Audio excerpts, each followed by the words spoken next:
Princeton University's Keller Center, educating leaders for a technology-driven society.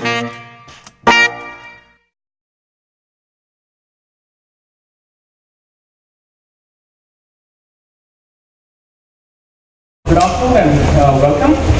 My name is Sharad Malik. I'm a professor in electrical engineering and also the director for the Keller Center for Innovation and Engineering Education.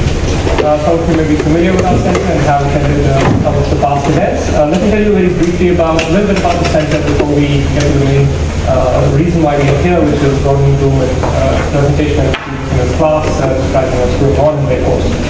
So the Keller Center was established in 2005, and this last year was generously endowed by Connie and Dennis Keller. Dennis has been a trustee, alumnus, and a long-time supporter of the work that we're doing here in the School of Engineering and Applied Sciences. And the center has been set up with the goal of educating leaders for a technology-driven society, and this includes not just students who are in the School of Engineering, the DSE students, but also students in the other disciplines across campus. And as you'll see in today's presentation, it's really interesting things happen when both groups of students actually come together. So the way we go about in our enterprise here is part of what we do is we bring in distinguished visitors who work with students both in coursework and in project work during their stay at Princeton, and today's discussion is an example of one of those cases. So our speaker for today, Professor Gordon Bloom, he's the Dean's Visiting Professor in Entrepreneurship in the Keller Center for this year. So this visiting professorship was inaugurated in 2007-2008 in that academic year, and it's been made possible by the generous support of several of our alumni. And this has become now a very important component of how the center goes about working in the area of expanding entrepreneurship education and making that an important component of what our students get in terms of the activities of the center. In this particular position, what we hope is that we, through the visitor and the course that the visitor offers, we bring in a unique and creative education experience, and this is open to both graduate and undergraduate students. So our speaker for today, Gordon Bloom, he's the founder of the Social Entrepreneurship Collaboratory called the SE Lab. He's done this at Stanford and at Harvard. He teaches about the design, the creation, and the development of innovative social change organizations. This lab, it's a Silicon Valley and a technology-influenced social change venture.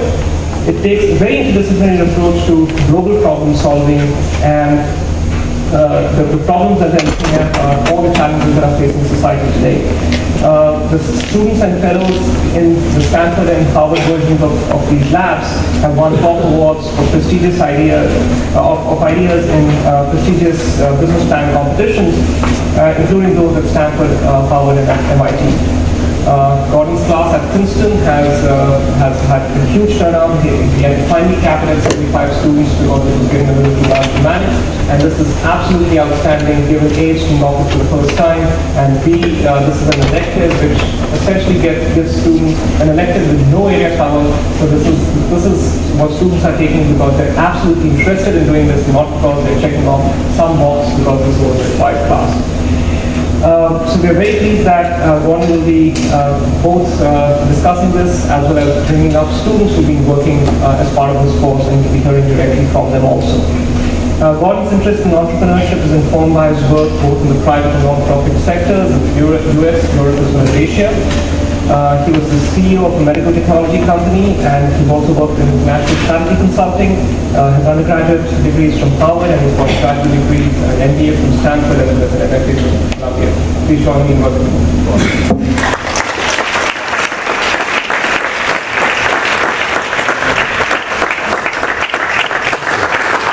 I think I'll use this.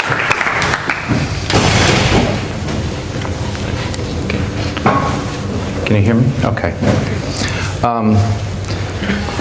Good afternoon. Thank you for coming. I'd like to do three basic things today. I'd like to talk a little bit together with you about what is social entrepreneurship. I'd like to try and make an opportunity for the wonderful students from Princeton who are in my SE lab to come up and say a little bit about their projects. We have two forms for that. One is a 90-second pitch form, and the other is one team has a longer presentation. And I have some special sheets that we use in our SE lab to help give feedback to the students, that we can also model some of the exercises that we do in SE lab.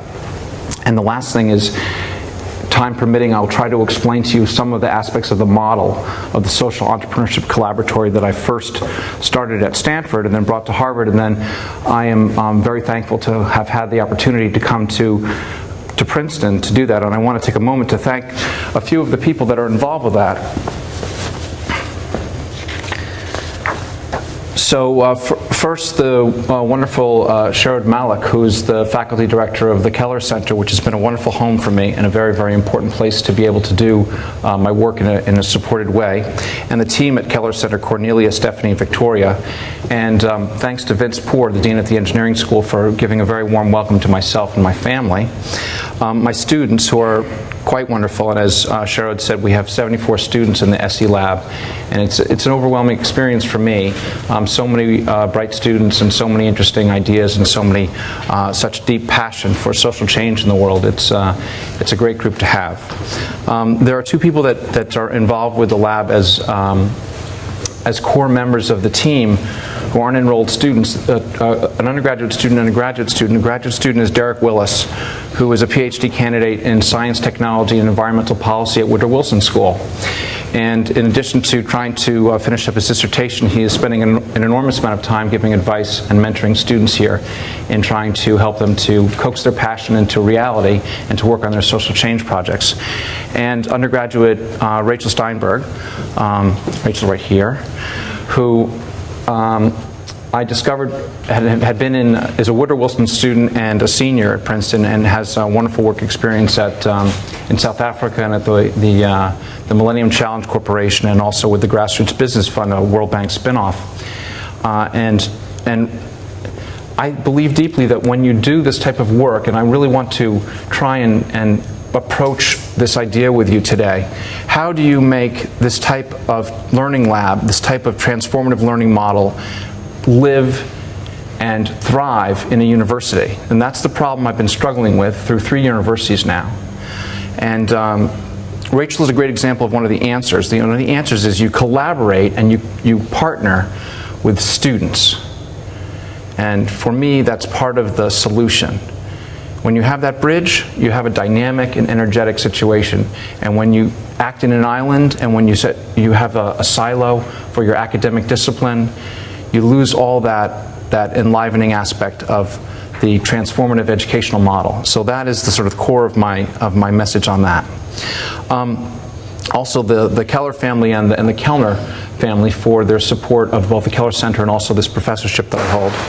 And Dean Chris Paxton at the Woodrow Wilson School, who immediately, even before I had arrived, embraced myself and my wife, who was Princeton class of '86. My wife, Sarah Singer, who's a professor at Harvard School of Public Health and Harvard Medical School, and convinced us that it was okay to bring the whole family down to Princeton, which is what we have done, happily. And I should also note that my children, Audrey and Jason, who are here in the audience today, and Audrey is very important because she is my bellwether for understanding how things are going, and my barometer for understanding if I'm doing things that are too complicated. So I try them out on Audrey first, and it's a very, very good method. My mother and father, David and Phyllis Bloom, who have come down from Boston today, and my mother-in-law and father-in-law, my father-in-law, Susan and Saul Singer. My father-in-law, Saul, is class of '59, and I attended his 50th reunion last May and got the introduction of my life to Princeton activities. So anyway, long thank yous, but let's talk a little bit about social entrepreneurship. So what is social entrepreneurship? Sometimes I start with my students with this quote: "Tell me, what is it you plan to do with your one wild and precious life?" Mary Oliver's The Summer Day. Because the first aspect of social entrepreneurship that I think for the students, which is incredibly important, is aligning themselves and their passion with what is meaningful for them. So in order to be able to express that in a place like Princeton, for instance, or the rest of us who are outside of the university in our lives, it's a very difficult thing. And so that's the first principle in the Social Entrepreneurship Collaboratory, or the SE Lab. How do you align yourself with things that you deeply believe are meaningful and express that in your life? So for me, that's the core of it, because that's how you create social mission. Somewhat along the lines of that, I wondered what my own story was, and it took me until I was about 48, which is last year, to realize what that was. This is a picture of my grandmother, who in 1914, doing some pottery and decorating and painting some pottery in Boston. My grandmother was an immigrant girl who came to the United States sort of poor, 1901, and in some ways was raised out of her poverty by an interesting social program in Boston that had these immigrant girls who were Jewish and Italian working on pottery, and gave them, they had a library club, and they had their lives opened up in new ways. And this was something that was in my family legacy, and I didn't really understand it, and I didn't get it until we convened a symposium. My father and I had the occasion to speak at this symposium at Harvard, and all of a sudden in the middle of it I had this realization. And anyway, so for me that was my lightning flash about how that had been an important story in my family's history, and also I believe for my father, in sort of connecting with the sense of values of trying to change yourself and trying to realize new opportunities, and how America, really that was one of the fundamental dreams of America, and how can we expand that in a more global sense. So aligning with yourself in that important and meaningful aspects of your life, and then how can you express that, and how do we do that in the States, which is part of what students in my class do, and how do we do that globally, because of course the problems that we face globally are enormous. This is a very, very scary time for our globe. We are consuming our resources at an enormous rate. There are billions of people who are in desperate poverty. We have health crises. We have economic problems. We have violence. We have wars. So this is an extraordinarily difficult moment. And how is social entrepreneurship going to approach that? Now comes the part of the talk which I think is a little bit drier, and which makes me in some ways kind of concerned. If you want to know what social entrepreneurship is, definition. First we have to talk about what entrepreneurship is. And I think that social entrepreneurship in a lot of ways is simply entrepreneurship with a social mission. In order to understand that, you have to decide what you want to believe that entrepreneurship is and what social mission is. Not an easy thing. Here's one definition of entrepreneurship: the pursuit of opportunity regardless of the resources you currently control. I'm sure that Ed Shao in the front now knows that that's Howard Stevenson's contribution from Harvard Business School. Social entrepreneurship, the pursuit of opportunity to create pattern-breaking social change,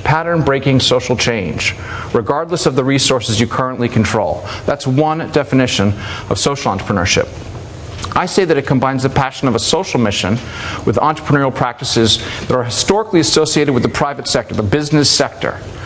So the practices that have gone on in corporations and in businesses as strategy, finance, marketing, organizational behavior aspects, those are co-opted by what was traditionally a nonprofit sector. So you have this now blurring of sectoral boundaries. Innovative nonprofit sector organizations, social purpose business ventures, and entrepreneurial government organizations. A little diagram of that. And it's this nonprofit sector area which is the one that has a difficult name problem. We know fairly well, and these bubbles are not in proportion. In the United States, the private sector is the biggest bubble. In a lot of developing world countries, the public sector is the biggest bubble. The one that I'm mostly interested in is the intersection between this nonprofit sector bubble and the other bubbles there.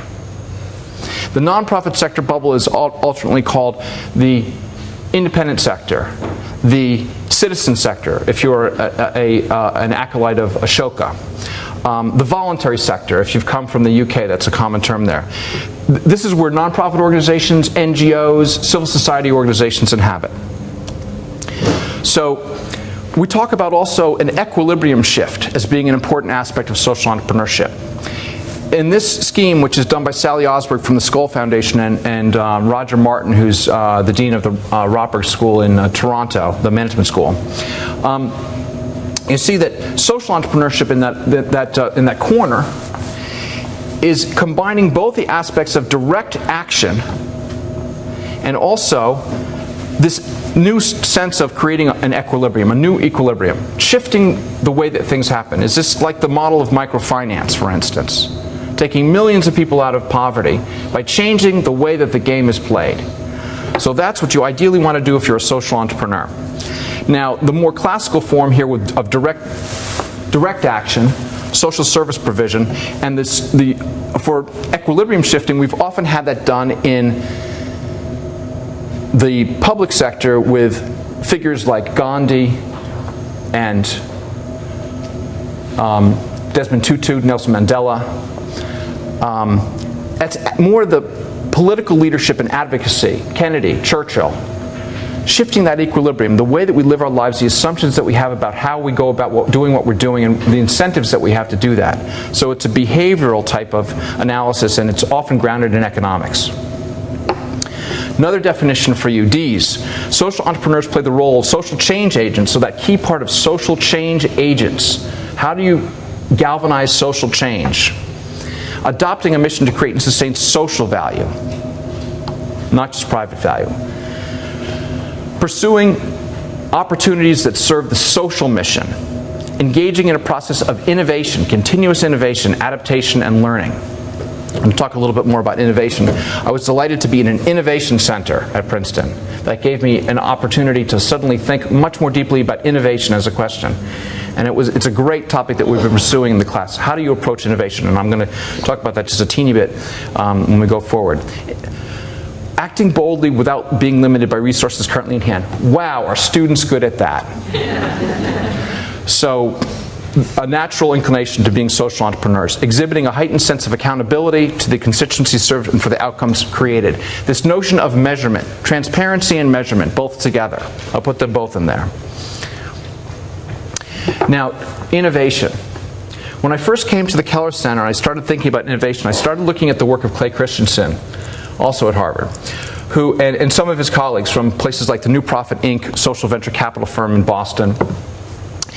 And I started thinking about disruptive and sustainable forms of innovation.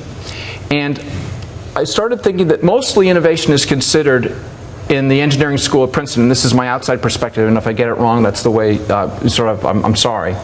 But the classical mode is about technological innovation. And this, for me, is represented by something like the cell phone.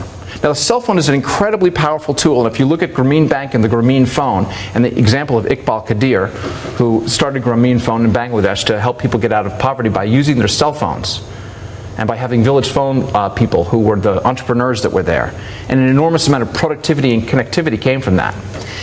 You compare that to microfinance, which I call a social innovation.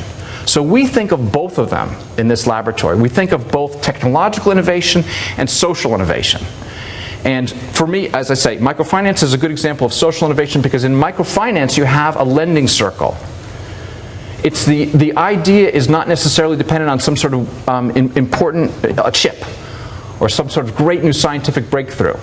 It's more of a social science breakthrough. It's more of an organizational question. It's more of a question of designing how that community works. And that's the innovation of microfinance. What are some more examples? Now, I talked a little bit about microfinance. Muhammad Yunus, I think, is a classic example of social innovation. The Grameen Bank itself and his models for microfinance have lifted hundreds of millions of people out of poverty and connecting to this sort of Millennium Development Goal of reducing poverty by half by 2015. Which, if we do reach, I think a lot of it will be due to that one particular social innovation. So that's a huge advance for how we deal with that particular question. And so much of the social progress that we make is connected to the question of poverty. So much of the issues around conflict and violence are connected to the issues of poverty.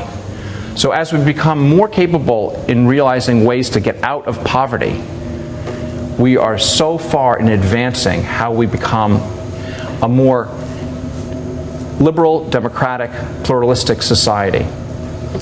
As we compete over resources, as we fight these wars that we have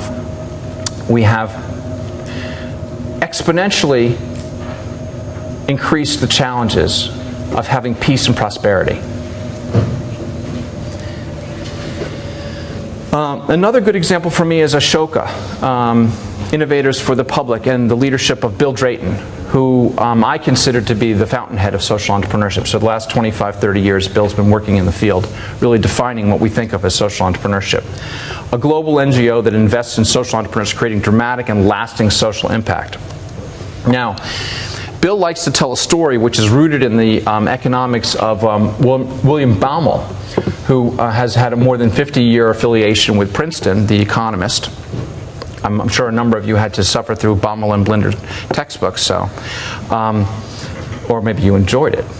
I always found economics a little bit the dismal science. I believe in that. In any case, the idea here is that from Rome to 2000, we're looking at the GDP growth and productivity over that time. And there was an enormous explosion in the 18th century, through the 18th, 20%, 19th, 200%, 20th century, 700% increase in this way that business became competitive, and with the increase in GDP.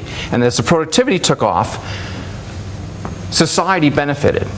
Now, the social sector did not participate in this incredible growth and explosion of productivity that the private sector was enjoying.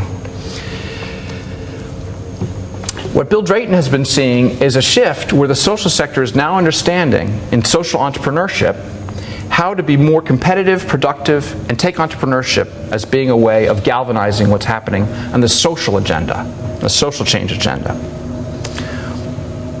One of the ways we see that is the explosion of civil society organizations, of nonprofit organizations, of these voluntary organizations. You can see in Brazil, for instance, that between 1980 and 2001, they increased from 5,000 to 1 million of these organizations. Some of this is due to the change in government systems. We have a fall, sort of the fall of the Berlin Wall and the collapse of the Soviet Union, the spread of liberal democracies, the decrease in the number of governments in South America run in dictatorship. You know, as these social forces are unleashed, we have an enormous change in society. So, what is this SE Lab? My experience was that students, and this is based on my own experience, it was that students were not really given the opportunity that they needed to flourish on their own, and to take the ideas that they received in classrooms, the academic frameworks, and to translate that into action in society, and to have a passion around that. And so instead of, you know, and I think a little bit about this model that I call the ascendancy of transformational education. And for me that means that if students are simply given a way of reading books, reading articles, sort of listening to the talking head professor, which I'm being at the moment, and then going and writing papers and taking exams, that it's one important form of education. But it's really it's not as dynamic and it's not as connected to the real world as I think we need to have some aspect of the, especially undergraduate education, to be. And so I wanted to create something for my students at Stanford who I saw sort of struggling with this issue. And then I had this idea that I would launch this lab. And I was in the Institute for International Studies at Stanford, and there were two thinkers there, Jim March and Woody Powell. And they had a little something that they called a collaboratory, a knowledge collaboratory. And so I said, this is great. I found these guys and I sort of co-opted this term collaboratory. Who is using this term? I want to know where this comes from. And so then I started this class, and all of a sudden they started becoming interested in the class. Everyone was coming to the class. And they wanted to know, you know, like, what was this class, and, you know, what was this collaboratory thing. So the guys who invented the collaboratory term came over to me and they said, well, you know, what are you doing with the collaboratory? This is really, you know, we're interested in expanding this idea too. And so I said, well, great, there's room for both of us. Let's just, you know, keep going. And we did. And they got a nice gift, and they started something called the Kosmetsky Global Collaboratory. I think partially because I kicked their butt. And, you know, they got excited and they said, okay, we can do this. You know, if that guy over there could do it, then we can get it going too. And then Sarah and I did a runner to the East Coast and went to Harvard. And the collaboratory is still going on at Stanford in two different forms. In any case, I realized, both from my own experience as a student and also from what I was seeing with my students at Stanford, that this was a dire need. And they came because it was done in partnership with them, and it activated them in ways that allowed them to express what they wanted to express. I wrote this model up in a publication which is shamefully expensive. Believe me, I received no benefit whatsoever. But Oxford Press came out with an edited volume, 23 different authors, and I contributed a chapter where I wrote up what happened at Stanford and at Harvard with the SE Lab. And so that was actually important for me because what I wanted the lab model to be is freeware. I wanted it to be freely available. I wanted people to be able, it wasn't freely available in that book, but I posted the paper to the Hauser Center for Nonprofit Organizations at Harvard, which is also a wonderful incubator for these ideas. And then it's freeware, so it's up and it's free. But that's not enough because you have to have a live model. So this notion of vision to reality, university education rarely focuses its attention, this is a bit out of the book, and imagination on teaching students how to turn a vision into reality, how to design and develop social change organizations. Well, part of that is true and part of that is a crock. Why is it a crock? Because most of my students, most of my wonderful students who are sitting, many of them sitting here, they know that they can't necessarily do what it is that they plan to do, and that doesn't matter. What matters is that they understand how to take their ideas and put some form around them and communicate them to other people and develop them inside themselves and collaborate between their, inside their team and between different teams and between teams around the university and outside as they go and as they do all over the world and take their ideas and their passion all over the world. So that's what matters. But the notion that you can take something in your head and you can translate it into your action in the world. And they do. And they have. Another thing that I think is incredibly important in making this work in a university, and this is important to me because basically it's what I've been doing, it's been my life for the last 8 years, is to align the lab itself with the values of the university, of the environment, of the organization. Now, universities are just big nonprofit organizations, and actually some of them are very entrepreneurial. Some of them are quite sort of ossified in their behavior, and Harvard is one of the worst, as far as I'm concerned. I'm delighted to say that I've discovered at Princeton that you can actually do a lot of stuff, and you show up and people actually are interested in your showing up. And this is a great thing. This is a very good sign for the future of Princeton. So Princeton in the nation's service and in the service of all nations, that just sort of floored me. I mean, I couldn't even tell you what I know a lot more about Stanford in some ways than I do about Harvard for being able to frame up a mission for the university. The Kennedy School, which was the Harvard Kennedy School has been the place that I've been incubating my idea at Harvard, and that has a very specific mission, and it's quite social, public service driven. So that's wonderful. Well, what I found at Stanford, right in my face, was this in the nation's service, and then I understand it was expanded to in the service of all nations, which said it right there, right, Audrey? Said it right there. And then the Keller Center also seemed to have a fascinating mission, and the way I interpreted it from reading some of the literature that was sent out that included an announcement of the original gift and how all these people came together last spring in April for the creation and the founding of the Keller Center. Keller Center for Innovation in Engineering Education prepares students to be leaders in an increasingly complex, technologically driven society. I loved that. So I said, okay, great. And then another thing I saw, and I asked Sherwood when I came, I said, can you tell me how I can align with the university? What's going on? And I said, I've seen this thing about these grand challenges. They sound very interesting to me. There's energy, there's development, and there's health. And that sounds like a very, very great space. And we're looking at infectious diseases in health. And my wife is a sort of a health policy, sort of scholar, and they're looking in development, and they're interested in eliminating poverty in Africa, and there's the energy and the environment piece is very important. So that's what I did. I started looking around for things that were going on campus. Now I'm going to segue to another thing for you, which sort of go the opposite direction. I told my wife to hide the kids' eyes. I'm just going to my vision has been declining. It happened at about 45. So I'm going to read this for you. It's disturbing, but we use it as a way in our. I'll tell you afterwards. I'll read it first, then we'll talk about it for just a moment. The photo in the Mail is the Pulitzer Prize-winning photo taken in 1994 during the Sudan famine. The picture depicts a famine-stricken child crawling towards a United Nations food camp located a kilometer away. The vulture is waiting for the child to die so they can eat it. This picture shocked the whole world. No one knows what happened to the child, including the photographer Kevin Carter, who left the place as soon as the photograph was taken. 3 months later, he committed suicide due to depression. Now, this photograph, obviously incredibly disturbing. We try to use in a lot of different ways, but one of the ways is to understand the seriousness and the significance of what the students are proposing. We want, whenever possible, to be engaged with issues that have serious social significance. And we want to understand how to create the most social value and have the largest impact we can for the small amount of resources that we have at our disposal. Now, I can't take you through, there are many exercises and many different frameworks that we use in our laboratory. And as my students well know, we talk about the strategic triangle and competitive strategy, and we talk about the theory of change, and we talk about logic models, and we look at all sorts of different frameworks that are helpful for us in trying to understand how to design their ventures. But that, I think the best way to explain that is to ask the students just to say a little bit about what they're working on. So I'd just like to invite up, we have different teams who will come and will give you their pitch or their presentation. So, bridging the gap. And let me know if you need a slide or anything like that. I have a couple of slides here. You guys, here's the mic, okay? Yep. Thank you. Okay.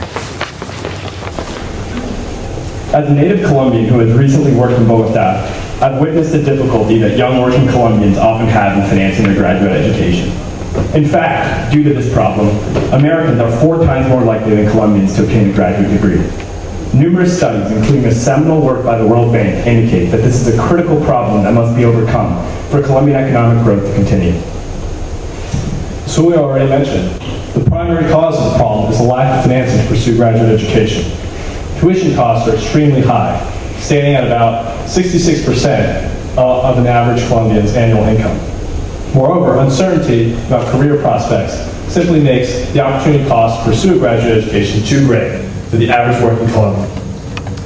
Our organization, Bridging the Gap, proposes to solve this problem by implementing a unique 2-year specialization degree program that is financed by corporate partners, is offered within the existing Colombian university system, and is part-time, which allows employees of corporations to continue in their positions of full-time employment while attending school.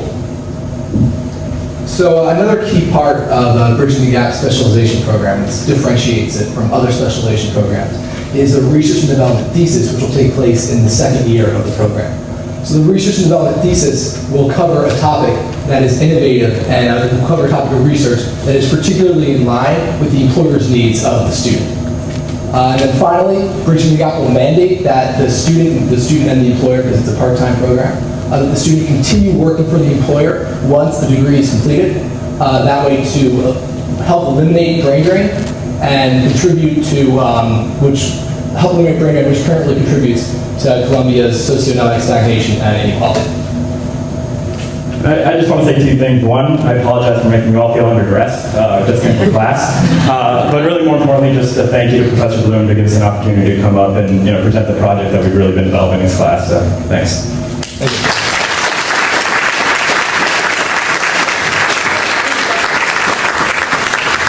Now we have food justice co-ops. Some of the groups, everyone has been so incredibly busy. I'm just enormously impressed that the students were able to come at all this evening. And we also, just had our midterm last night. So these guys were all, putting their nose to the grindstone. Oh, if you want to use the mic for No, okay. I'm okay.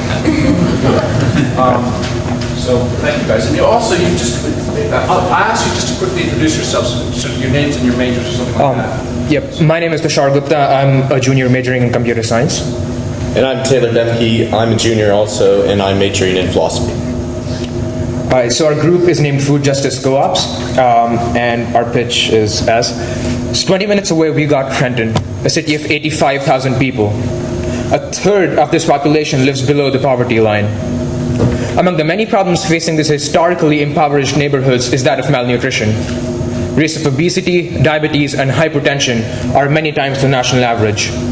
And we believe that these problems are directly related to the lack of access to affordable, healthy food. Our solution is the creation of a network of food justice co-ops. cooperatively run organizations that purchase bulk quantities of locally produced, healthy food and distribute it to their members at cost. These co-ops will also exploit recent innovations in urban agriculture, such as high-productivity greenhouses, aquaponics, and rooftop beekeeping, to further generate revenue. Ultimately, the success of our project lies in effective community organizing. We've gotten strongly positive responses from Pam Mount, the mayor of Lawrenceville and director of Farmer Against Hunger, and Jack Ball, the mayor of Ewing and manager of the Trenton Farmers Market. We've also begun collaborating with OILS, the largest community development organization in Trenton, who've given us initial guidance as to our initial steps and have asked us to produce a report on the same. Our cooperative model organizes economic activity. It aligns individual interests with the collective by giving members a tangible, monetary stake in the process of rebuilding their community.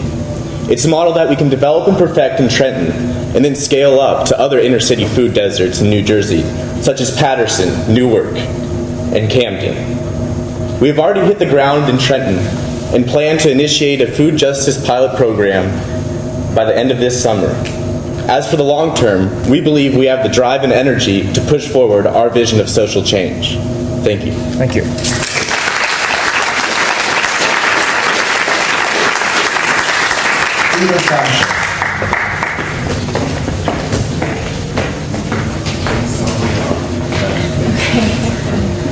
Hello, I'm Danielle Cohenschod, and currently I'm considering a few majors.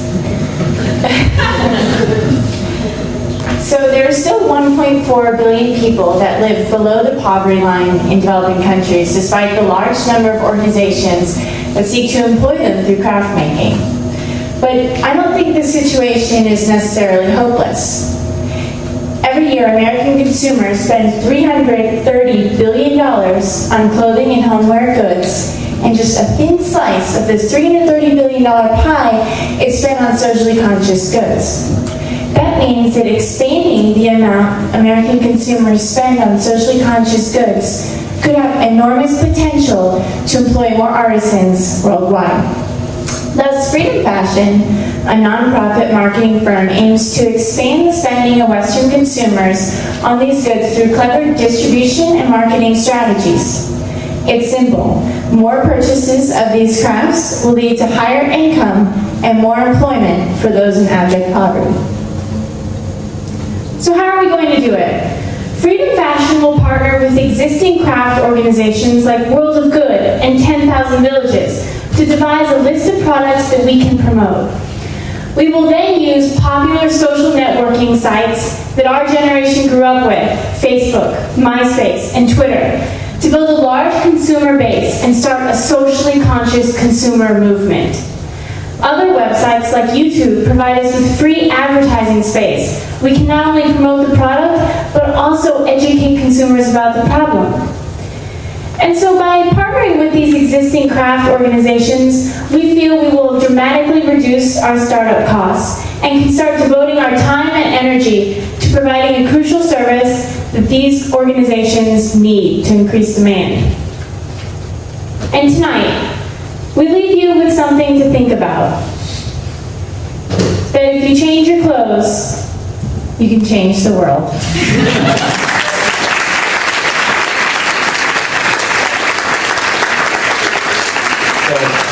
In China, Africa. I think. We'll try this one. This one exactly. Should we introduce ourselves first? Sure. Okay. Good evening, everyone. My name is Veda, and I'm a senior in the politics department, and I'm from the small island of Mauritius, which is on the map, by the way. My name is Dane Erickson. I'm a second-year master's student at the Woodrow Wilson School. And I'm Cody Wang. I'm a senior in computer science. All right. So here's our pitch. Over the past 10 years, Chinese investment in Africa has increased tenfold, increasing from $9 billion in 2002 to over $108 billion in 2008. The problem is not the massive Chinese investment that's taking place, but the problem is that the pace at which it is happening leaves room for unsustainable and inefficient development in Africa. And this creates a knowledge gap between Chinese and African counterparts where there is not mutual understanding of the social, economic, and political landscape of the region. So if the problem is the information gap, then our opportunity is pretty clear. Our solution is to bridge this information gap, and to do so, we'll bring together a high-level network of scholars, professionals, economists, engineers, people with sector-specific expertise to advise these new investment deals and provide information on the various impacts of these deals, including health, environment, labor, economics. And by doing so, we hope that we'll empower the decision makers involved with the necessary information so that they can provide more sustainable development deals. So the social impact, we see it on both sides of the table. On the Chinese side, by leveraging increased understanding and better analysis between the two stakeholders, we think the Chinese will build better bridges with the local community, as well as have an increased or a positive international image. On the African stakeholder side, obviously, there will be benefits in terms of more sustainable economic development. So that's kind of the overarching vision for what we have. And our first pilot project, we're targeting the Democratic Republic of Congo. About a year ago, there was a $9 billion loan from the Chinese government to the Congolese government. And that $9 billion is going to be repaid through coltan and copper concessions. And in return, Chinese companies will build a massive infrastructure of rail, roads, hospitals, and universities in the country. It's an opportunity that the Congolese cannot pass up. And at the same time, we think that there are some social issues that should be taken into consideration. The main one that we plan to target is skills transfers. So in the past, over the last 50 to 100 years, when outside powers have come in and built infrastructure in various African countries, and this is true in Congo as well, often when they left, there wasn't the transition or the skills transfers so that the local population could then utilize that infrastructure and maintain it for future generations. So we want to come in and kind of fill that gap and make sure that the skills transfers happens. Thank you.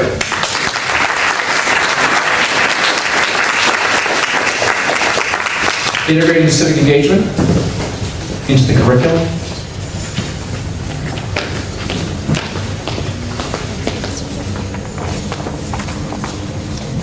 My name is Alexis Moore, and I'm a sophomore here at Princeton.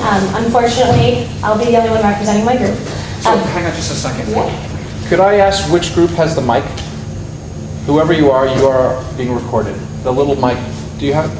It's at the front. Oh, it's at the front. Okay, good. All right, so I'd like to thank all of you for coming out. This is an amazing turnout for a really amazing cause. Professor Bloom for being the proudest and most encouraging professor that I've ever had. He sends us the cutest emails. You guys are doing amazing. I love the work you're doing. And the Keller Center for making this possible. So my group is called LINC, L-I-N-C, Learning Integration with Our Community. So our idea, in the spirit of Professor Bloom's class, was to create more opportunities for students to do real, impactful, meaningful work, create change in their communities through the academic work that they're already doing.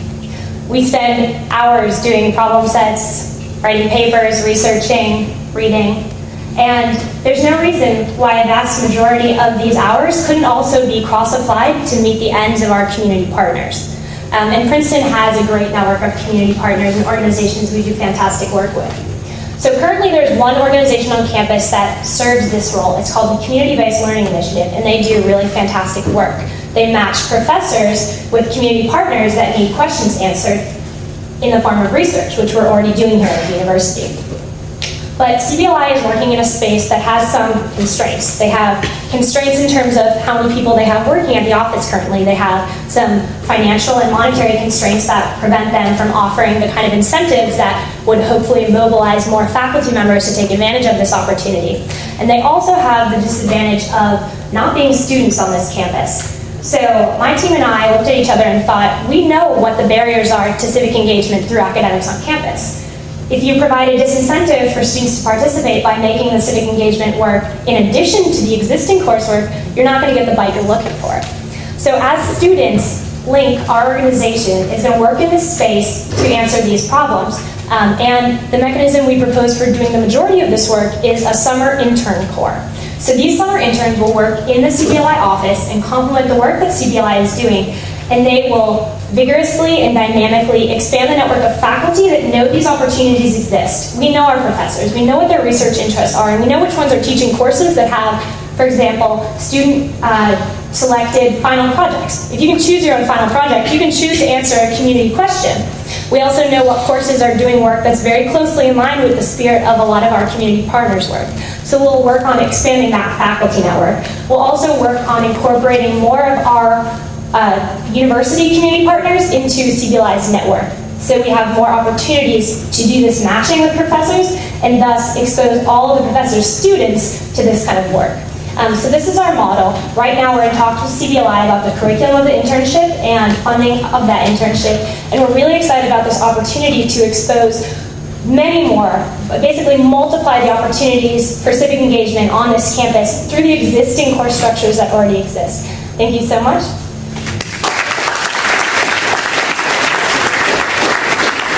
Thanks, Sarah.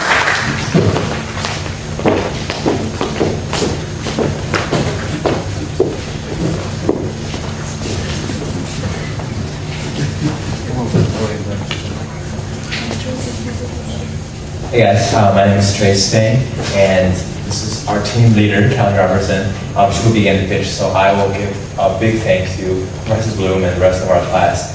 Really, this is the class that I've met some of the most ambitious, and the same lot for Princeton, some of the most ambitious Princeton students here, and it's just a great group of 40, 50 students that help us tremendously. 74? Oh, wow. 74 students that has helped us tremendously by taking our project off the map, and here's our pitch. I also want to introduce you to Noak. She is the most important part of our team. She's a sea gypsy in southern Thailand, and in 2004, when the tsunami hit, her house, job, family, and life was truly devastated.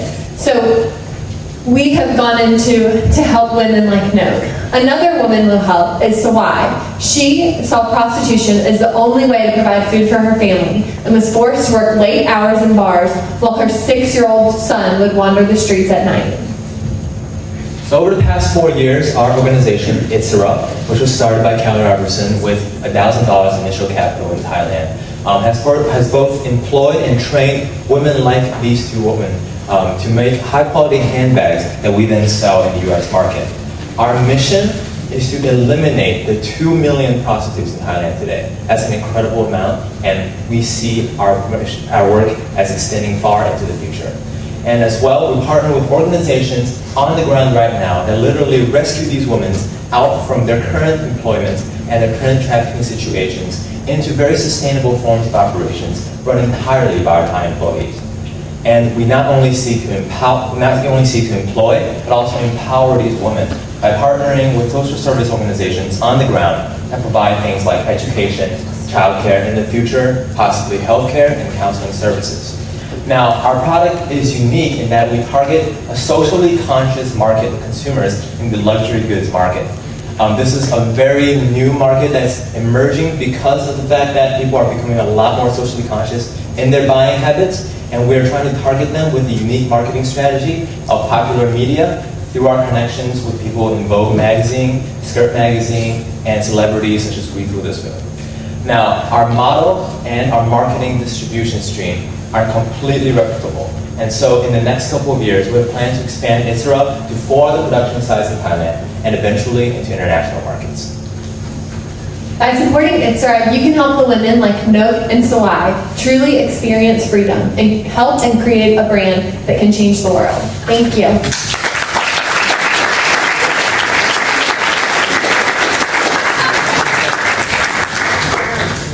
Okay, great. So now I know that, so Sun Salute, are you here? Because I know that Eden had a lab, and she was running late in her lab, and she said, well, I will just tell you very briefly 2 things about Sun Salute. So it's it's a quite extraordinarily innovative solar technology, which will, I think, have an important impact on the developing world, involving a tracking device that the main entrepreneur on the team, Eden Full, who's actually a freshman in the engineering school, developed, and she's also an Ashoka Lemlinson Fellow. We'll be traveling to India to work out some pilot projects for her technology and a great team.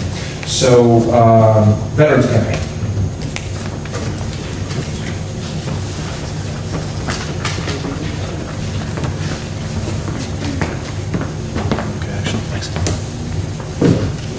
You didn't get the photo? Do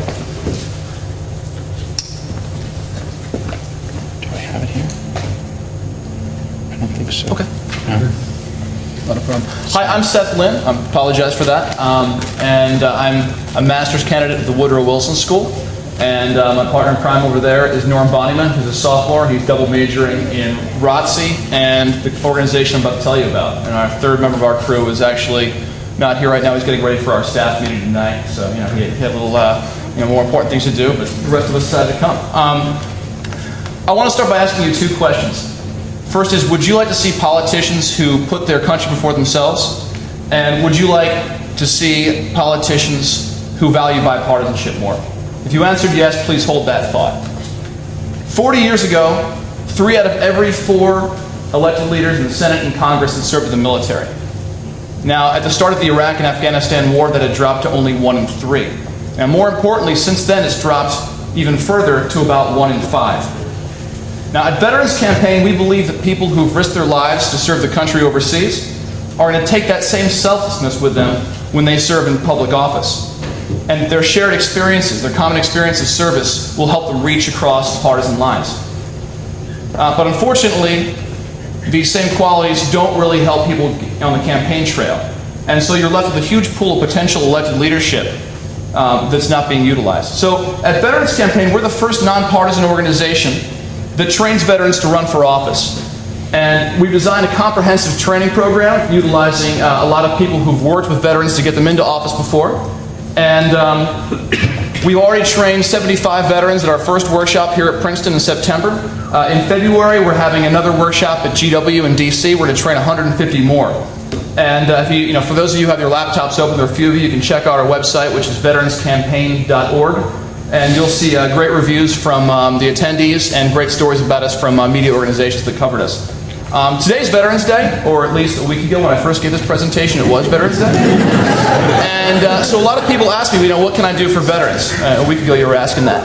And my answer is, most of us really don't want sympathy. What we really want is to continue serving our country and take the leadership we have and to keep serving. And so if you guys, any of you know a veteran you think would make a great elected leader, take him to our website, veteranscampaign.org, and let him sign up there, and we'll take care of the rest. Thank you very much.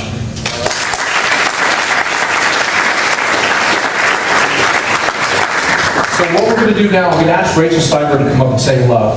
And we're going to set up for a little bit of a deeper dive with the team Empower. So Rachel. And Empower, you can come up. Hi, I'm Rachel Steinberg. I help Gordon with the lab. And I guess when Gordon was asking me to kind of give my background and how I first became involved, I thought back to when I took off sophomore semester and was working at the private sector of the World Bank in Washington, D.C. Actually, to May 2008, when I was sitting in a bar with my friend Pierre, and I was telling him that I was going to take a social entrepreneurship class, which was actually, I guess, the one kind of before Professor Bloom came with Professor Danner. And so he immediately told me not to take it because he said that I would probably find it kind of boring. So I ended up not signing up for it and sitting in a different lecture. And then kind of in the second week of school, I just by chance decided to go and sit in Professor Danner's social entrepreneurship lab, and then immediately decided to switch classes. And then I guess fast forward to spring of 2009, when Gordon contacted me to work in the lab with him, because I had met him he was a guest speaker in Professor Danner's class. So I had met him then, and then I guess he got my name from Professor Danner again, and I was sitting actually in the airport in Nairobi going to visit my friend Pierre, who was working in Tanzania. just by coincidence, and he, at first realized that he was kind of asking me to participate. So I immediately decided that I would help him out and switch around my class schedule. And then, kind of when I told Pierre about this, he also quickly asked me for the syllabus from Professor Danner's class, and kind of said that he was glad that I took it instead of listening to him say that it'd be boring. So that's kind of my background of the involvement with the SU Lab. And it's been going really fabulously so far, and I appreciate all the work that I get to do with Gordon and Derek and all the students. You want to say something about Merge? Yeah,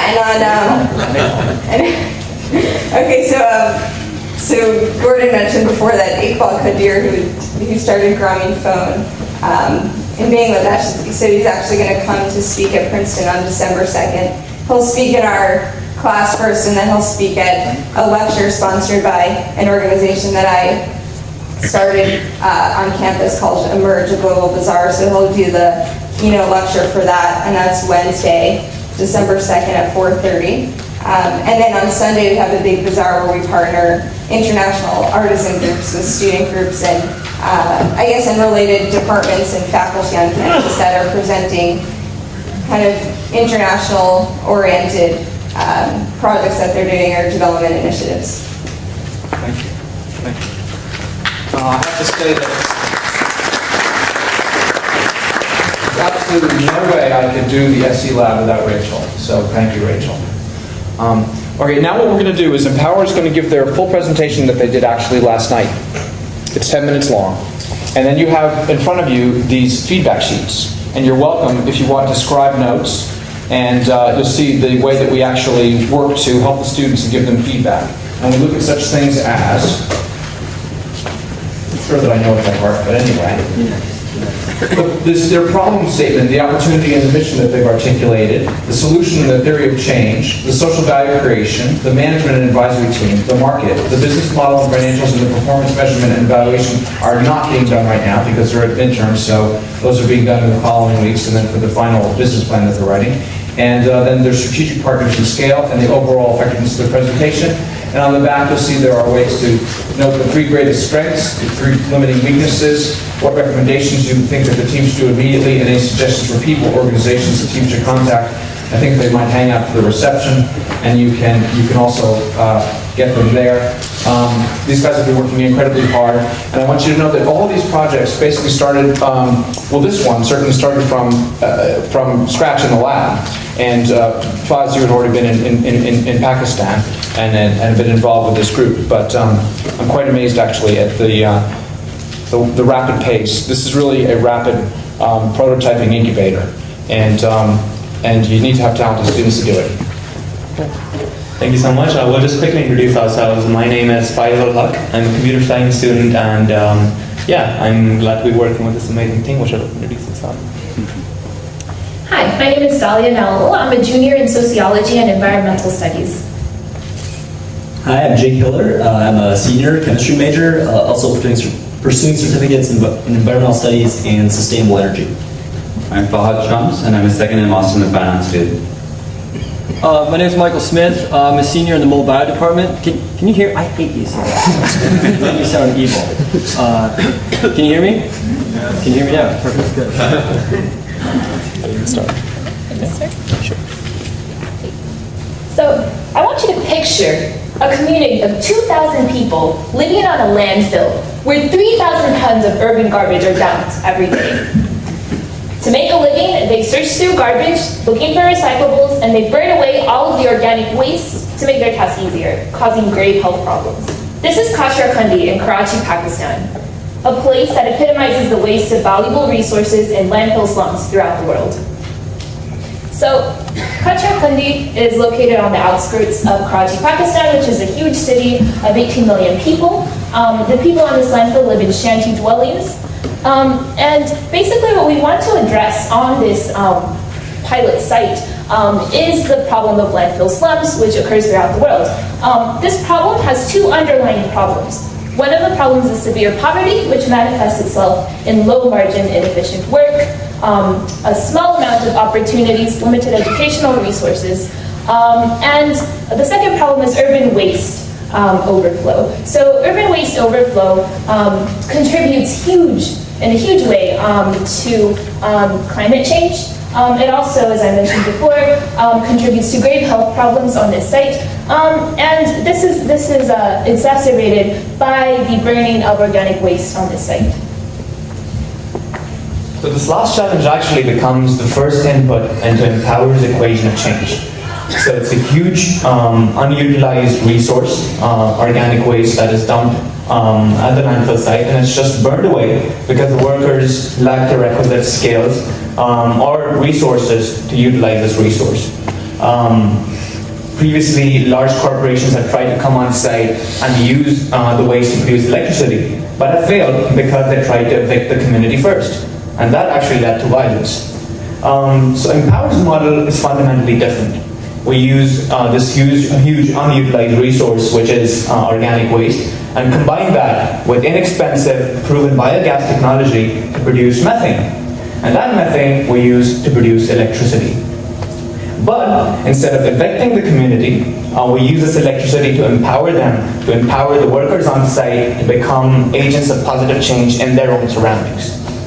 I was working on site the last year, and I met these kids who wouldn't go to school in the morning because the school was at capacity, the school that is on site, and which is actually our main partner in this endeavor, and that's at capacity, so they would just run around, play on the trash because that's their playground, and run around barefoot on the shards of glass and not even wince, and I would wince for them. And then, the wounds that they would get here would complicate drastically, very quickly, because the health clinic sometimes won't be able to store medicines or vaccines on site. So, we use this electricity to power up the school and the health clinic, thereby increasing their capacity and capability. So the school, for example, can now have evening shifts, thereby catering to more students on site. And the health clinic can, for example, have a fridge which can store medicines and vaccines on site. But this is not the end. We want this project to be sustainable, to be self-sustaining. We don't want it to rely continuously on aid. So this electricity actually becomes the nucleus for a host of value-added, community-owned businesses that introduce new monetary and social value in the community. These businesses include compost production and producing upcycled products at the site, and an outdoor cinema, and agriculture and food sales. These all work under an integrated co-op model that Jay Kerr will talk more about. Yeah, so as Fayez described, Empower seeks to be kind of an umbrella organization for a large number of community-owned businesses. But how exactly will this work? So this is a diagram of the few acres immediately surrounding the existing school and health clinic located on Katrakundi. So the best way to understand this is to follow the waste. We start over at the recyclable sorting plant, where waste is taken directly from the landfill, mixed waste, both recyclables and organic, about 40% organic, and it's taken into our recyclable sorting plant where a number of employees employed by our co-op will sort out the organic waste from the recyclables. The recyclables will be sold to wholesalers, just like they're being done now. But instead of throwing away the organic waste, it'll now be moved into our biodigester. Now, what is a biodigester? Basically, it's a very large concrete tank built underground where organic waste and water are mixed, sealed, and allowed to ferment in order to create methane. There are two main outputs from a biodigester. One is the methane that goes out the top through the pipe. The other is a very highly nutrient-rich sludge, which comes out the bottom of the tank. So we'll follow the two outputs to understand how we're going to gain economic value from both of these. First, the methane can go directly to a methane generator, where electricity is produced in order to power the school, the health clinic, and the other new businesses that Fayez outlined. Then, the highly nutrient-rich sludge can be moved to an adjacent tank, where it can be mixed with additional organic waste in order to create high-quality compost. Now, currently, the school offers lunches to all of its students every day, but it has to bring in this food from off-site. It's expensive, and it's really not the most environmentally friendly perspective. We believe that we can create an on-site agricultural area where we can use this high-quality compost in addition to cheap building materials to build a raised bed in order to produce local fresh produce for this school and therefore supply this need. Startup funds for this project are low. $10,000 will give us enough money to build the biodigester, buy our 5 kVA methane generator, provide wiring for the school, the health clinic, and the other new businesses, and the building materials for our agricultural site. This will allow us to form these community-owned businesses. They can hire employees directly from the existing community. The school and the health clinic have already agreed to purchase the electricity and the food from our co-op, providing our initial revenue stream. From this revenue, we'll be able to pay all of our employees a fixed wage that's higher than they're currently making scavenging on the landfill. Additionally, out of all the excess revenue that we'll generate, which we've calculated will be plenty, we will redistribute this back to the workers in a mixture of wage bonuses based on performance, how well they're doing, how much value they're producing for the co-op, in addition to shares in the cooperative. This will allow for 2 things. 1, it'll allow the community to buy into our venture. And 2, it will allow us to repay the initial $10,000 investment. Once this investment has been paid off, the cooperative will be 100% community owned, and our group will be able to reinvest that $10,000 in phase 2, which Fahad will talk about a little more fully. So our project will be implemented in 3 phases, and with each successive phase, we'll cater to an increasingly larger market. In phase 1, we'll be providing electricity to the on-site school, the health clinic, and our community-owned businesses. And as Jake mentioned, we'll be generating revenues by selling the products of these businesses to consumers in Karachi and potentially other areas of Pakistan and abroad. And a portion of these revenues would go towards investing in phase 2 of our plan. In phase 2, we'll be scaling up our power plant and we'll be providing electricity to a majority of the residents of Kachrakwandi, which is roughly 2,000 individuals or 400 households. We'll be selling the electricity at a very subsidized, affordable price. And finally, in phase 3, using the profits that we've made till date and with an extra round of funding, we'll scale up even more and we'll cater to the larger market of Karachi city by selling electricity to the grid. I was in Karachi this past summer and the city is facing a severe energy deficit. There were blackouts all the time and there's definitely a need for this. So a quick overview of our team. Empower is a group of 100 plus Princeton and Rutgers undergraduate and graduate students, and we here represent the core team. Our core team has an eclectic set of academic interests, which include environmental science, engineering, sociology, and finance. We believe the diversity and relevance of our areas of study will definitely prove to be a great asset during the course of this project. Plus, we have 2 Pakistanis on our team, which will help us understand the cultural and political context. And last but not the least, Faiz here has already worked on site and has developed a thorough understanding of the ground realities and has built local partnerships. We realized that we need help. So in order to ensure our project's success, we formed a meaningful partnership with Eco Complex, which is Rutgers University's Environmental Research Center, which focuses on projects related to waste management and renewable energy. Plus, we're seeking advice from a range of esteemed experts within academia, which include Candice Chandra, who's an expert in waste management at Woodrow Wilson School there. In Pakistan, we formed a partnership with the well-known Acumen Fund, and we're looking to partner with the city government in Karachi. And most importantly, on site, we made local close connections with Al-Khair Foundation, which is running the on-site school and health clinic, and which will help us build the infrastructure for our community-owned businesses and will provide us with the necessary human capital. This foundation is highly respected by the local community and the landlords. So this will help us gain community support, which is crucial for the success of this project. All right, so there's obviously some challenges because if this proposal were easy, it'd already be done. As far as we consider some of our problems we may be facing in the future, the first one is resource competition. Right now, the organic materials, they're not doing anything with them. If we go in there and start making money off of it, who's to say someone else isn't going to do the same? Our second problem is the community buy-in. It's essential to our project to have the community support us within our endeavors. Without their support, we don't exist. Our third problem is theft and corruption. Obviously, this is a disadvantaged community, and anything of value can potentially be a problem. But I think you'll find out that our competitive advantages do a pretty good job of blowing these out of the water. Our first one is our community connection. Fez here has the gold stamp of approval from this group that's been there since 1983, working on site without electricity. They want us to come. They're excited for us to come. When we arrive on site, we're not the crazies coming from elsewhere. We're the people that are there helping the community with the community. Our second big advantage is our scalability. This is something that we can make bigger, we can make better, and Karachi needs electricity, so we can actually turn this into real cash inflow. Our third advantage is really, I think, the most important, other than the community, and that's our technology. It's easy, it's quick, it's efficient, it exists. If you go to Home Depot and you buy yourself a generator that uses gasoline, you put an adapter on that, you pump methane in it, and shazam, you've got electricity. That's what we're using. That's why our startup costs are so low, and with $10,000, we can start a pilot, not tomorrow because we have to finish the semester, but by the end of the year for sure. I'm serious. My mom was like, no way you're going to Pakistan. She actually said that. If I can really leave you with one thing to really take out of this idea, is that we're taking trash, we're turning it to gas. We take the gas, we make electricity, and we take the electricity and we turn it into cash. $10,000 are on the ground, and I'm excited, we're excited, and we hope you guys are excited too.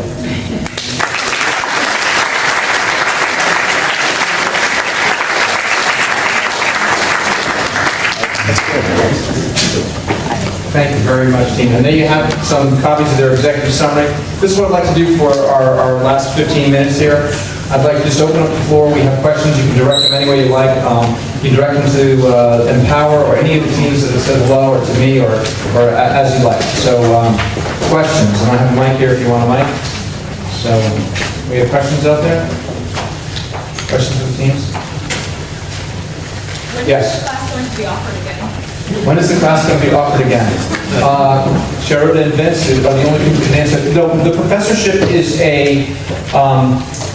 it rotates each year. So there'll be a new visiting professor in entrepreneurship in this role, and that person will teach what it is that is their particular innovation in the curriculum. So the short answer is this class will not be taught next year in the current plan. Any other questions? Questions from the teams? Yeah, I'd especially like. This is a question for the Veterans Campaign. What do you finish? Oh, okay. It seems to me you're going to get a disproportionate number of men in your campaign, which will increase the disproportion of women in elected office. Have you thought about that? It's funny you mention that. Actually, we got our idea from a similar organization at Rutgers that does this for women. Sorry. Yeah, so we actually got that same idea. I think it's actually, you're absolutely right. There are about 15% of veterans are women. There are definitely a drawback to that, and I think that both organizations are taking a pool of talent that could be great elected leadership. And we're not saying that only veterans should be in office, and we're not saying, I'm ready to run is not saying that only women should be in office. I think both organizations are basically just saying, here are some people that would really make great elected leaders, and we're not utilizing them enough, and so let's give them the opportunity to do so.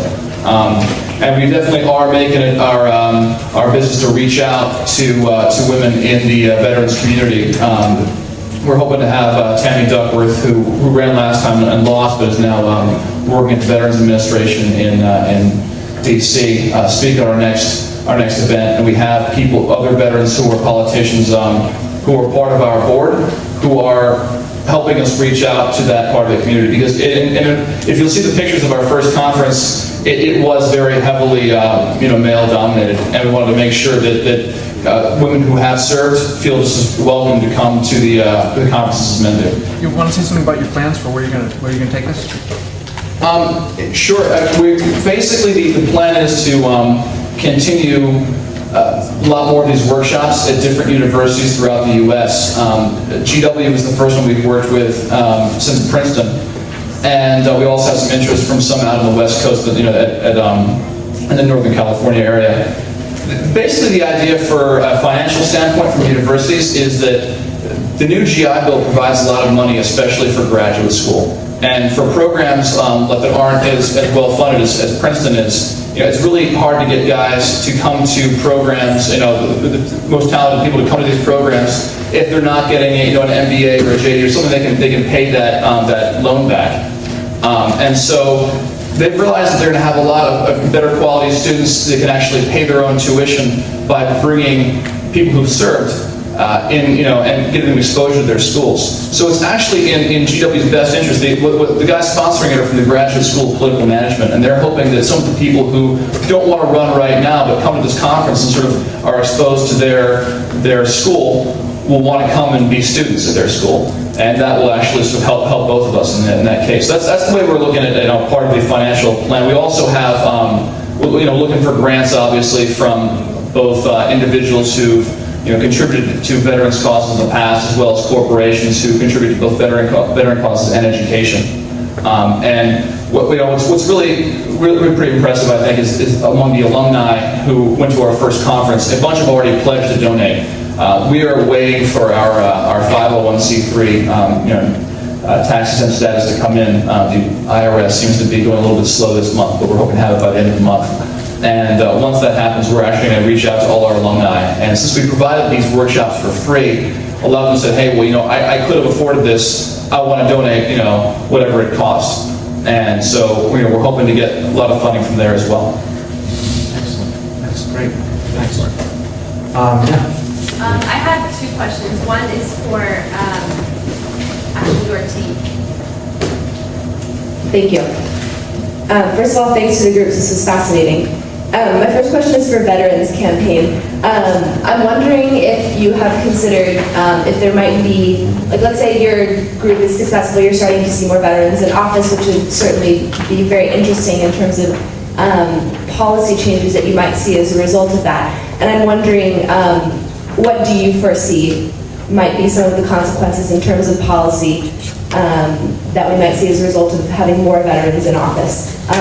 Obviously, you have some who are, very interested in not having a war, having experienced that. Some might feel differently, and I'm wondering what you see the consequences might be to that on either side. Great question.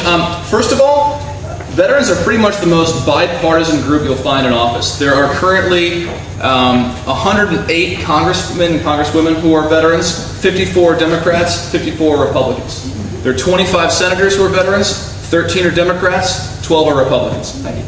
So it's really right down the middle. And studies have actually been done about what kind of policy changes happen when there are more veterans in office. The only article I've read that, and this is actually, it's pretty controversial, but the idea being that the country's less likely to go to war when more veterans are in office. Now, what I told you at the beginning, 1969, there were a lot of veterans in office, at the time 75%. We were in the thick of the Vietnam War. I'm not sure if that disproves it or not. So I don't want to sell that as one of our talking points. It really isn't about a certain policy for us. And people say, well, what do you think would happen? Would have happened in the run-up to the Iraq War had there been more veterans in office? And like you said, there are people who say, I'm a veteran. I want to make sure there aren't any more wars. There are guys who are more hawkish.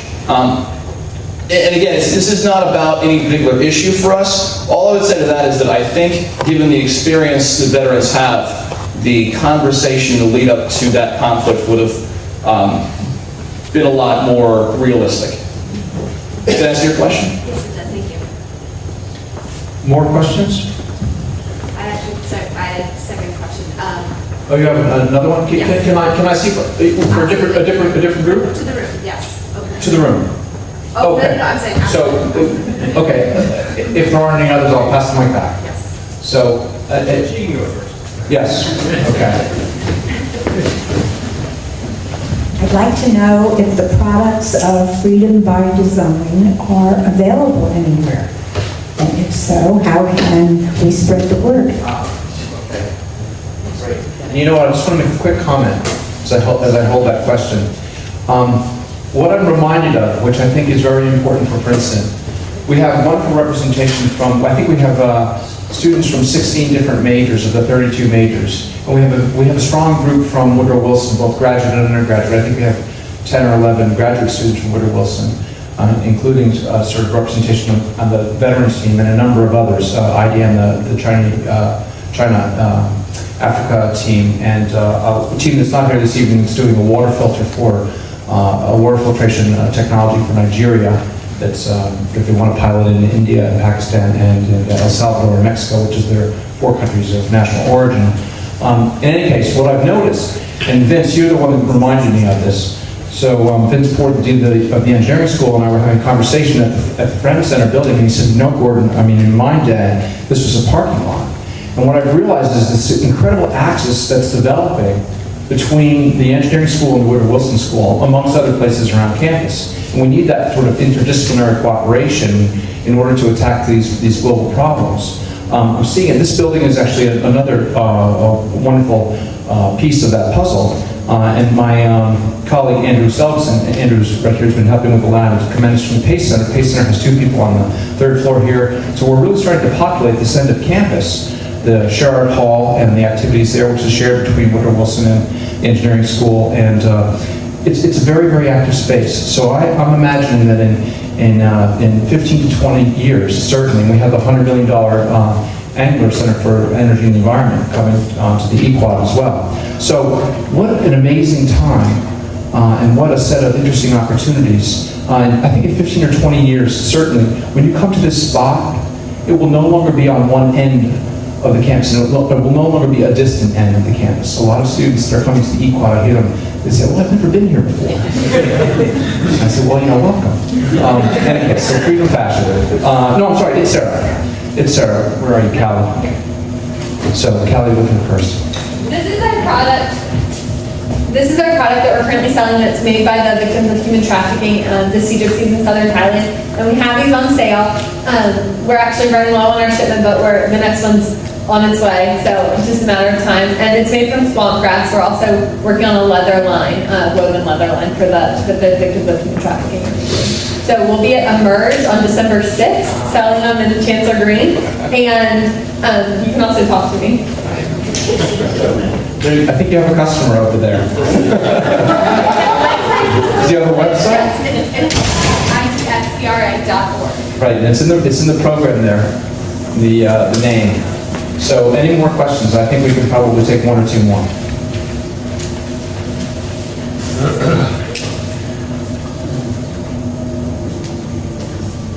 Is there a way for the Princeton community to continue to track as these different ideas and businesses develop?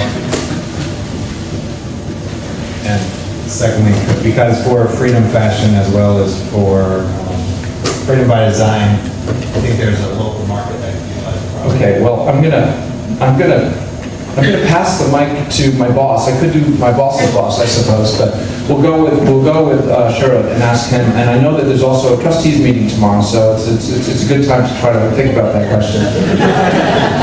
I think that's a great idea. So we'll use the Keller Center website. So we'll figure out a plan to try and track these projects and have them have a life after the course. Thanks. I've never had resources to track the many hundreds of students that I've had at Stanford and Harvard, so it would be something if Princeton was faster and smarter at doing it. And I think I think that the results would be pretty interesting. One last question. Anyone? You want me to? Yeah. Yes, it was wonderful to see all. My fabulous colleague Jane from the architecture school. Yes. So, and I had a kind of great chance of sitting in the seminar earlier this semester. So it's my question to a number, in a sense, oh, sorry. It makes my voice even worse. The question I have, particularly for, I think, the Trenton team and the team that were talking about the Chinese-African relation and bridge building, where does, in a sense that their questions are they're kind of instances at 2 radically different scales, but in Trenton it seems that there would be great possibilities to begin to think about the kind of urban and architectural implications of, I don't know if I'm speaking, please can you put your hand up? So I'm talking to you. But yeah, it seems to me that in the strategy of the kind of food production, that there are the kind of physical location and organisation of that, and how you really exploit that, those decisions at that level, could really make it even stronger as a proposition. So my question would be, you know, how might, I mean, it's not really, it's more a rhetorical question for today, but maybe that's something to think about, you know, down the line.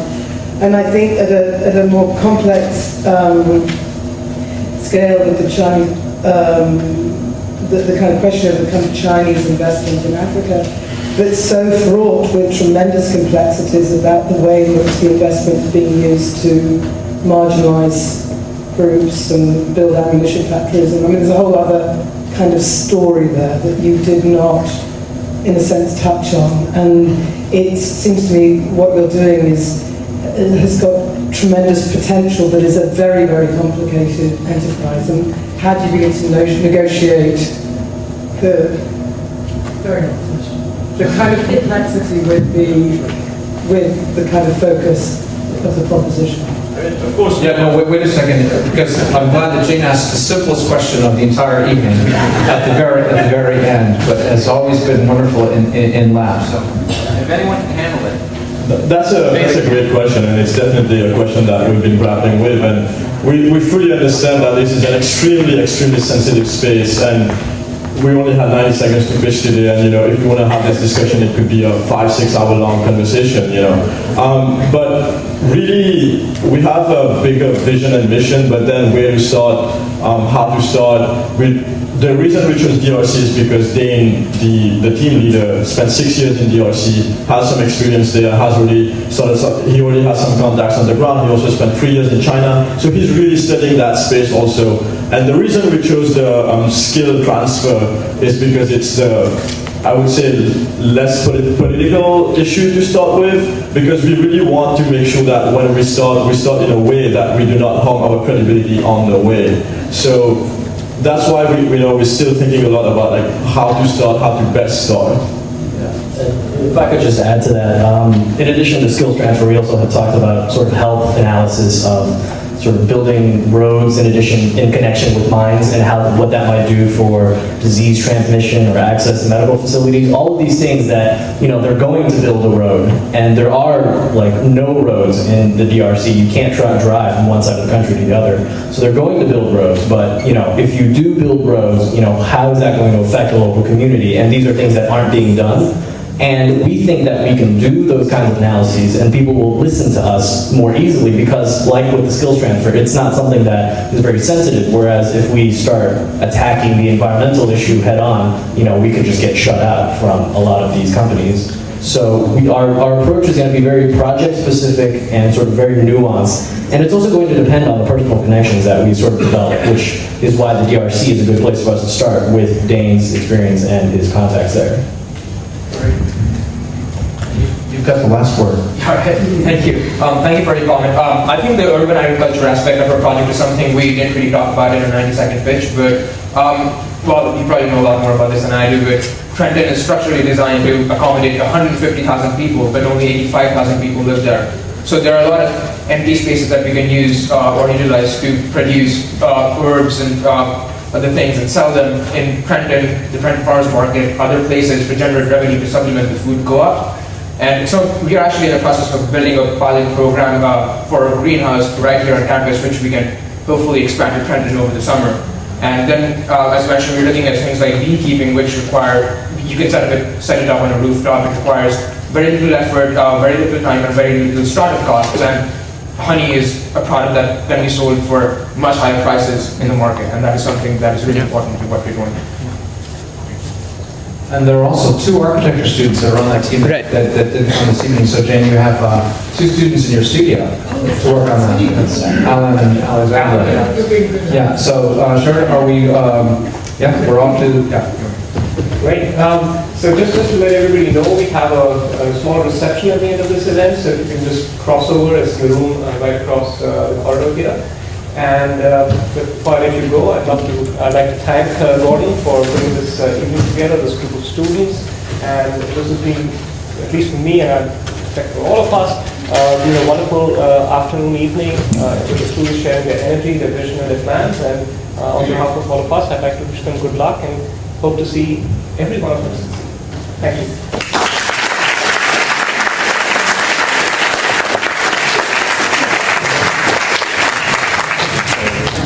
Just